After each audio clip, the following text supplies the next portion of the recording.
Hi guys. So today, for some reason, I decided I wanted to talk about my experience with psychologists. If I knew all the stuff I knew now about psychologists when I first started seeing them, I would have had a much easier time. So when I was about 13 years old, I remember I started just crying for no reason and I didn't know why, and I was just feeling really down all the time. And then in year 11, when school started to get like really intense, just remember I didn't want to get out of bed. I just had like dread. As soon as I woke up in the morning, I had dread, and all throughout the day I was looking forward to going to bed just to escape it, and I was just having a really awful time. I decided that I'd talk to my parents about seeing a psychologist. My stepfather's a psychologist. I already knew quite a bit about what good it could do, and the reason I hadn't asked for one before was because I thought it was really expensive and it kind of seemed a bit weird.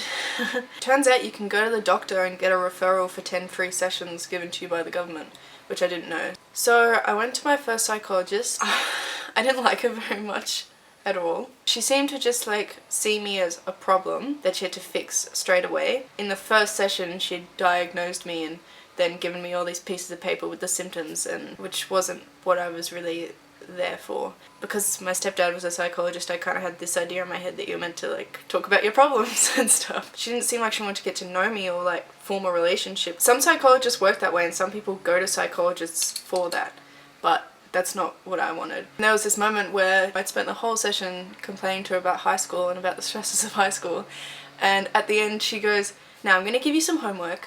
What? Don't use that word, are you crazy? Just like have this like gut clenching ugh anytime I hear that word, and you've said I'm gonna give you some homework and gave me some pieces of paper with timetabling on it or something. And I was like, yeah, this chick really doesn't get me. She doesn't seem to be listening to me at all. So I stopped doing that, and that kind of put me off psychologists for a while. But as I said, I know now there are many different psychologists and ways that they work. So when things started to get really bad again, we found this place that has free sessions for people with divorced parents, and even though my issues weren't really around that, I got in. My psychologist was so good. I saw her for like a year and a half. She was so caring. Me like telling her stuff and her saying, "Wow, that sounds really shit," or "I can't believe you went through that." Just listening, that was really all I needed at that point. And I felt like I had a really good relationship with her, and she became like, I don't know, like an auntie figure to me.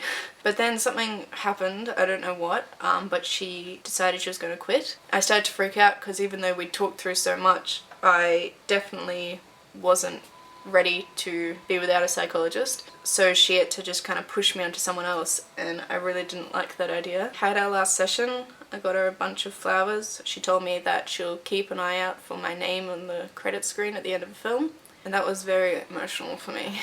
Then I got given another psychologist under the same company. She was very different to my last one, but also very good. She was less of like an auntie figure and more of a friend, but a friend you could dump everything on without feeling bad. Psychologists see psychologists for that, and she did the same sort of thing, but she also had a good balance of listening and then also giving me tools to get through panic attacks or overcome negative thinking and things like that. At that point I was ready to start finding ways to fix things myself. That was really good. And then my sessions with her ran out because you only get a number of free sessions. And so I'd had a psychologist for like 3 years straight, and yeah, about 6 months ago I ran out. I feel a lot more confident that I can deal with things myself. I start to feel like I'm gonna feel really anxious. I know what I need to do, and that was through having conversations with psychologists. I highly, highly recommend seeing a psychologist. You don't have to be really, really depressed or anxious to see a psychologist. We're humans. We're cursed with like too much stuff happening in our brain all the time, and sometimes all you need to do is talk to someone. But if you have a psychologist that you don't like, just keep looking, because there are so many different types out there. I'm not sure about this video, but even if it helps one person, that'd be really great. Okay, that was it. I've got to go and get a bus now. I hope you have a lovely weekend.